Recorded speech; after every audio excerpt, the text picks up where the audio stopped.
I want you to see that Paul, too, in his prayer life, the Apostle Paul had delays in his prayer life.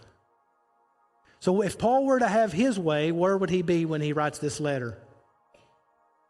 He'd be in Rome, right? He said it numerous times. I've been trying to get there, but I just can't seem to get to Rome. He's asked the Lord to allow him to go to Rome. He's experiencing delays and frustrations with regard to the answers of his prayers. He prayed that he could go to Rome. He often made plans to go, but his prayers and plans had been frustrated. Sometimes we think that if our prayers are delayed, that there must be something wrong with God, or there must be something wrong with us, or there's something wrong with our prayer life. If we don't get instant answers, and we love instant answers, or perhaps we delay in praying because we say things like, well, God already knows what I'm going to pray, because God already knows, we give up so quick. But Paul didn't get quick answers when he prayed either. And by the way, when Paul's prayers were answered, they weren't answered the way he wanted them to be answered. God often answers our prayers through delays or ways that we didn't intend when we pray. Paul had prayed to go to Rome, didn't he? Now, you got to go over to the book of Acts to really understand this point. But God's answer wasn't a straight path. So let me explain it this way. Paul has been praying to be able to go to Rome. And Paul ends up getting arrested in Jerusalem. Trophimus was a man. So Trophimus goes into the temple with Paul, or at least he's accused of that. And Paul gets arrested in Jerusalem, and he is in custody for 2 years.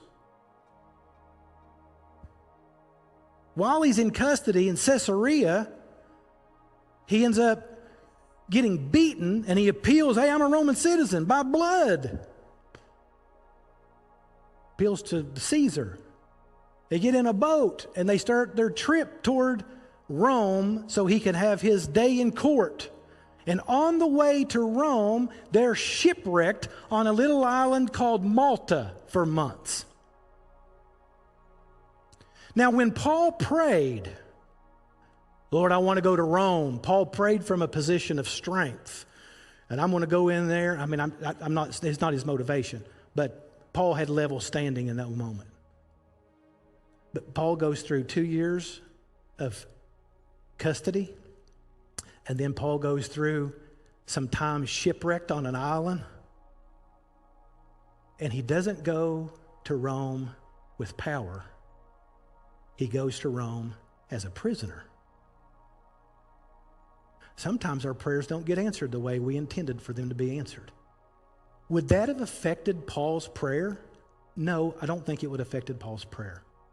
Would it affect ours? I think it probably would.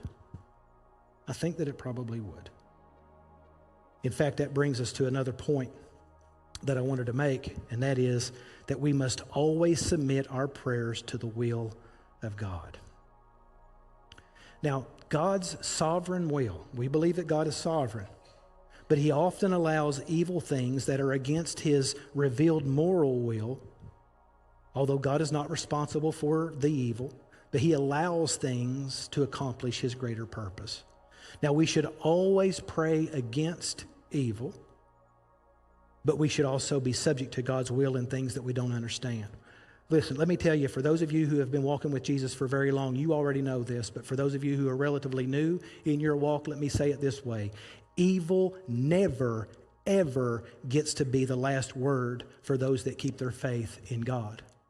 Evil never gets the last word. Your life may intersect with it from time to time, and God will use it for his glory. It can sidetrack you, but if you will keep your faith and your trust tethered in him and keep saying yes to his plan instead of your comfort and ease, you will see on the other side Christ-likeness developed in your life. You get a clearer picture of who God is.